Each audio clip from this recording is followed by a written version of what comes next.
శ్రీమాత్రే నమః. అందరికీ శుభోదయం అండి. అందరూ ఏం చేస్తున్నారు? ఈరోజు హాలిడే కదా, మామూలుగా సాటర్డే వీకెండ్ ఉండి వాళ్ళకి హాలిడే, రంజాన్ హాలిడే ఇచ్చినట్టున్నారు కదా ఇవాళ. అయితే ముస్లిం సోదరీమణులు కానీ ఎవరైనా ఉంటే వారికి తప్పకుండా రంజాన్ శుభాకాంక్షలు. అయితే నిన్న నేను ఒక పొరపాటు మాట మాట్లాడానండి. భానుమతి గారు బహుమానం పంపించారు అని చూపించాను. మన వాళ్ళందరూ కూడా పాజిటివ్గా ఆలోచిస్తారు, మంచివాళ్ళు కాబట్టి అందరూ కూడా చాలా సంతోషం అమ్మా అన్నారు. అంతవరకు బాగానే ఉంది. నేనే ఏం చెప్పానంటే, గంగాజలం విశ్వేశ్వరుడు ఫోటోయో అయి ఉంటుంది అనుకున్నాను, కానీ వచ్చాయి అన్నట్టు లౌకికమైన విషయాల్ని గొప్పగా చెప్పాను. కానీ గంగాజలాన్ని ఈశ్వరుడిని మించిన ఇవి లేవు కదా, ఫోటో లేదు కదా. కాకపోతే మా ఎదురుగుండా అత్తయ్య వాళ్ళు తరచూ వెళ్తూ ఉంటారు. అందుకని మా అత్తయ్య చాలా ఇత్తడి విగ్రహాలు, ఫోటోలు చాలా తీసుకొచ్చింది, గంగాజలం అవిను. అందుకోసం అవేమో అనుకున్నాను తప్ప ఆ సర్వేశ్వరుడిని మించింది మరొక్కటి లేదు. అది ఆ వచ్చేది ఏది అయినా, ఎదుటి వాళ్ళు ఇచ్చింది చిన్న బహుమానమైనా అది మనకి ఎంతో, అది ఒక యూనివర్సల్ లవ్ అంతే. అది కాకపోతే ఆవిడ అంత అభిమానంగా అంత మంచి బట్టలు పంపేటప్పటికి చాలా ఇదనిపించి అన్నాను తప్ప, గంగాజలాన్ని ఈశ్వరుడి ఫోటోని మించినది అయితే ఏది మాత్రం ఉండదు. అది నాకు తర్వాత నేనే అలా మాట్లాడానేంటా అని అనిపించింది. అది సంగతి. మన పొరపాటు మనమే అంగీకరిస్తే అది మంచిది కదా. అది అంటే ఎవరు మన వాళ్ళే, పాపం ఎవ్వరూ ఏమనలేదండి.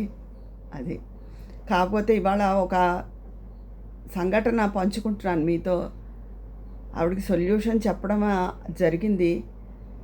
ఒక రకంగా ఒక తల్లి ఆవేదన, ఇది చాలామంది కూడా ఫేస్ చేస్తున్నారేమో అనే నా ఉద్దేశం. ఆడవాళ్ళు, ఆవిడకి 45-50 ఏళ్ళ మధ్యలో ఉంటాయండి. ఇద్దరు కొడుకులే, ఇంకా చదువుకుంటున్నారు. ఒక 20 ఏళ్ళు 22 ఏళ్ళు ఒక కొడుక్కి చదువుతున్నారు, ఇంకా చదువుల్లో ఉన్నారు, ఇంకా పూర్తిగా అవ్వలేదు. మొగుడు కొంచెం నస మనిషి, దుష్టుడని చెప్పలేం కానీ కొంచెం నస సాధిస్తూ ఉంటాడట.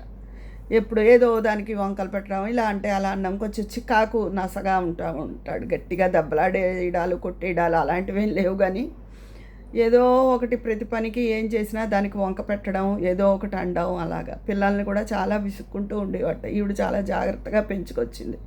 తల్లి ఎప్పుడు పిల్లల మీద ఈగ వాళ్ళనివ్వదు కదండి. ఎవరేమన్నా తల్లి మనసు ఎంతో నొచ్చుకుంటుంది. వాళ్ళని అలా తన రెక్కల్లో పొదువుకున్నట్టు కోడి పిల్లల్ని పొదువుకుని పెంచుకొస్తుంది. అయితే ఈ పిల్ల వెధవలు పెద్ద అయ్యాక, వెధవలు అన్నానని కాదు, ఒళ్ళు మండిపోయింది, ఏ పిల్లలైనా అంతే. ఆ తండ్రి సాధిస్తుంటే కొంచెం వయసు వచ్చిన తర్వాత కాస్త తల్లికి సపోర్ట్గా ఉండాలి కదండి. ఆవిడ ఏదైనా బాధపడ్డా, ఇప్పుడు ఏమైపోయింది, ఏమన్నారు, నాన్నేమన్నారు, నువ్వు మరీనమ్మా, నువ్వు మరీ చెప్తావు, నువ్వు మరీ చేస్తావు అని తల్లిని సాధిస్తున్నట్టు వాళ్ళు. తల్లి బాధపడితే వీళ్ళకి ఎందుకో ఆవిడ బాధపడి ఊరుకుంటుంది. కడుపును పుట్టిన పిల్లలు కదా అని పంచుకుంటుంది. నీకు ఇష్టమైతే ఓదార్చాలి. పిల్ల వెధవలు అన్నాను కదా, నాకు అంత మండిపోతుంది. లేకపోతే నోరు మూసుకు ఊరుకోవాలి, అటు మాట్లాడకుండా ఇటు మాట్లాడకుండా. తల్లినే సాధిస్తుంటే ఎందుకోసం నేను బతికాను, ఎందుకోసం కష్టపడ్డాను, పిల్లలే నన్ను తిరిగి సాధిస్తున్నారు, ఇంకా వీళ్ళకి పెళ్ళిళ్ళే అవ్వలేదు, రేపు పొద్దున పెళ్ళాలు వస్తే ఇంకెలా ఉంటారో అని చాలా బాధపడింది. భర్తతో అవుతోంది, అయ్యింది జీవితం అంతా, ఇప్పుడు పిల్లలు సాధిస్తున్నారు. అది కాకుండా రేపొద్దున జీవితం ఎలా ఉంటుంది అని, అలా రేపటి భవిష్యత్తు కోసం ఎప్పుడు బాధపడద్దు. అసలు పిల్లలతో కూడా ఏమీ చెప్పొద్దు. అసలు ఎవరి సానుభూతి మనం కోరుకోకూడదు. భగవంతుడిని ప్రార్థించండి, నా జీవితం మారాలి, నాకు మనశ్శాంతి కావాలని. అలా బాధపడద్దు అని నేను ఓదార్చడం జరిగింది. కానీ చాలామంది కూడా కొంతమంది ఇలా సఫర్ అవుతున్నారు. అదే ఆడపిల్ల ఉంటే ఏమైనా తల్లిని అర్థం చేసుకుని కొంచెం తల్లికి అనుకూలంగా మాట్లాడినేమో. ఇద్దరు మగపిల్లలే కదా, కానీ కొంతమంది మగపిల్లలు కూడా తల్లి పట్ల చాలా ప్రేమగా ఉండి తల్లి మీని ఎవరైనా ఏదైనా అంటే ఊరుకోరు అసలు. మరి ఈ మగపిల్లలు ఇద్దరు పోనీ ఒకళ్ళు కాకపోతే ఒకళ్ళైనా తల్లికి అనుకూలంగా ఉండాలి కదా. తండ్రి బుద్ధి తెలుసు కదా. చిన్నప్పుడు తండ్రి మిమ్మల్ని తిట్టి కొట్టి సాధిస్తున్నప్పుడు ఆ తల్లే కదా వెనకేసుకొచ్చింది. అలాంటప్పుడు తల్లి బాధపడుతున్నప్పుడు పోనీ తండ్రిని ఎదిరించపోయే ధైర్యం లేకపోయినా, అమ్మ బాధపడకు బాగుంటుంది అంతాను, మేము ఇంకా సెటిల్ అయ్యాక నిన్ను బాగా చూసుకుంటాం అని ధైర్యం, తర్వాత వాళ్ళు ఎలా ఉన్నా ముందు ధైర్యం చెప్తే ఆ తల్లి మనసుకి ఎంత ఊరటగా ఉంటుంది. ఆడవాళ్ళు ఇలాగా చాలామంది ఇప్పుడంటే చెడీమంటే పెడీమనుకుని విడిపోతున్నారు, కానీ ఆ విడిపోవడంలో ఏదో ఆనందం ఉందనుకుని విడిపోతున్నారు, కానీ ఆ వచ్చే రెండో భర్త ఎలా ఉంటాడో తెలియదు, ఆ సంసారం ఎలా ఉంటుందో తెలియదు, విడిపోవడం ఏదో భోగం అనుకుంటున్నారు. కానీ సరే, అది వేరే విషయం, వదిలేసేయండి. ఇలా వదలకుండా మన జనరేషన్లో ఉన్నవాళ్ళు గుట్టుగా కాపురాన్ని లాగిచ్చిన వాళ్ళు ఎప్పుడు కాపురానికి గుట్టు రోగానికి రట్టు అంటారు. అంటే రోగం నలుగురికి చెప్తే బాగాలేదని ఎవరికి తోచిన వైద్యం వాళ్ళు చెప్తారు, లేకపోతే ఓ మంచి డాక్టర్, మనకు తెలియని డాక్టర్ ఎవరికైనా సలహా చెప్పి ఆయన దగ్గరికి పంపించవచ్చు. అదే రోగం నలుగురికి చెప్పుకోవాలి, కాపురాన్ని గుట్టుగా ఉంచుకోవాలి. అలా గుట్టుగా సాగించిన వాళ్ళే అందరూ అప్పుడు అలా సాగించి చివరికి పిల్లల ఇది వచ్చేటప్పటికి పిల్లలు తండ్రిని సపోర్ట్ చేసినట్టు మాట్లాడుతుంటే అప్పుడు ఆ తండ్రి తందే రైటు, ఇది ఊరికే ఏడుస్తుంది, ఇది ఊరికే ఇలా అంటుంది అని అనుకుంటాడు కదా. తల్లి బాధని చిన్నప్పటి నుంచి చూశారు కదా, ఎంత బాధ కలగకపోతే ఆవిడ పంచుకుంటుంది బాధని. నాకు చాలా బాధ అనిపించింది. అదే అన్నాను, మనుషులు ఎవరిని మనకు కష్టం వచ్చినప్పుడు ప్రాధేయపడకూడదండి, భగవంతుడిని వేడుకోవాలంతే. ఆ భగవంతుడు వింటాడు, తప్పకుండా మన వింటాడు. మనకు కనపడి మాట్లాడనుకుంటాం, మన ప్రతి మాట చేరుతుంది ఆయనకి. తప్పకుండా భగవంతుడే ఒక సొల్యూషన్ చూపిస్తాడు, మీకు మనశ్శాంతిని కలగజేస్తాడు. బాధపడద్దు. ఇలా చాలామంది సఫర్ అవుతున్నారు పిల్లలతోనూ. ఆ ఎదిగిన పిల్లలకి ఏమీ చెప్పలేరు, వాళ్ళు వినరు. ఏమన్నా అంటే కోపాలు వచ్చేస్తాయి, ఏదో పెద్దవాళ్ళు అయిపోయినట్టు. చిన్నప్పటిలా స్వతంత్రంగా ఓ దెబ్బేసి ఒక కేకలేసి చేయడానికి లేదు కొంత వయసు వచ్చిన పిల్లల్ని. అది కానీ అసలు మగపిల్లలు చాలామంది తల్లి మీద ఆపేక్షగా ఉంటారు. మరి ఇలాంటి పిల్లలు కూడా తండ్రిని సపోర్ట్ చేస్తూ అదేదో గొప్పలా ఫీల్ అయిపోతూ, లేదా ఇద్దరి మధ్య రాజీ అయినా చేయాలి. వాళ్ళు అలా ఉండద్దు, ఇలా ఉండండి అని ఇద్దరికి నచ్చ చెప్పాలి. అంతేగాని తల్లిని కసిరేసుకోవడం ఏంటి? అసలు ఆ తల్లి అనే ఇది లేకపోతే ప్రేమ ఎక్కడ దొరుకుతుంది?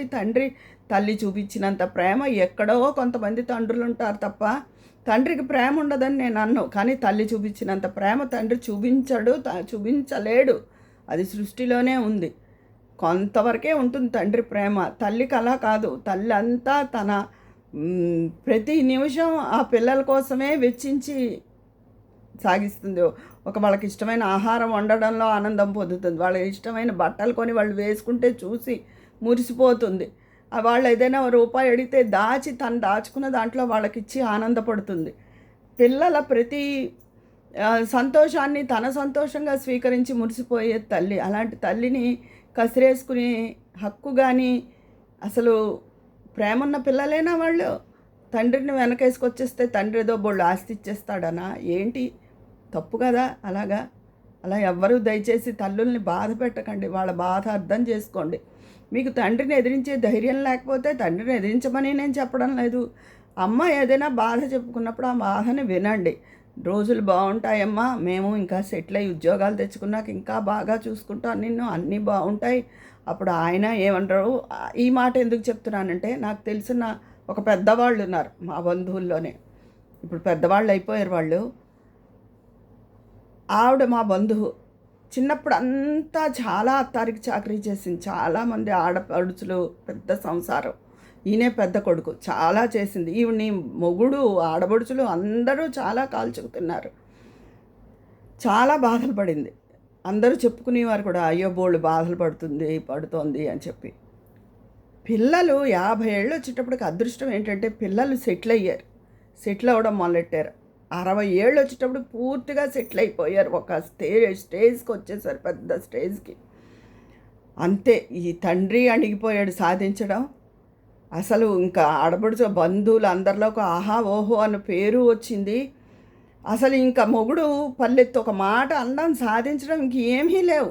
కానీ 50 ఏళ్ళు 55 ఏళ్ల పాటు పెళ్ళైనప్పటి నుంచి ఆవిడకి 55 ఏళ్ళు వచ్చే వరకు బాధలు పడింది. ఇంకా వాళ్ళు ఉన్నారు, చక్కగా ఉన్నారు. ఇప్పుడు అంతా పెత్తనం అంతా ఆవిడదే.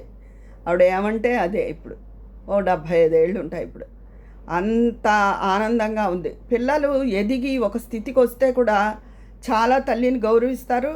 ఆ పిల్లల ఇది చూసి ఈ తండ్రి కూడా ఈ భార్యని ఏమీ అనడానికి ఇంకేం లేదు. ఆయన అణిగిపోయాడు. అంతా ఆవిడదే పెత్తనం, అంతా ఆవిడదే ఇష్టారాజ్యంగా ఉంది.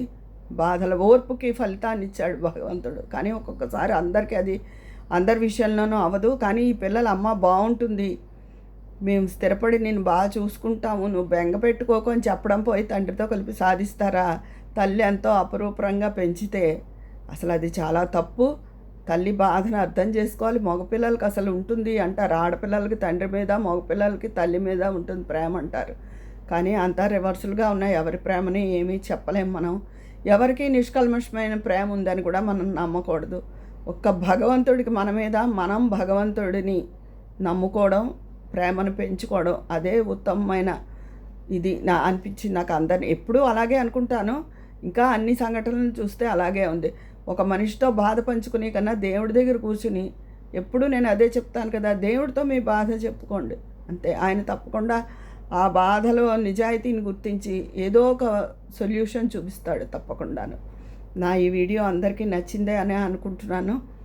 మీ అభిప్రాయాలు కామెంట్ బాక్స్లో తెలియజేసేయండి. అక్కడ మాట్లాడుకుందామా మరి. ఉంటాను, మీ స్నేహితురాలు విజయ పన్నాల.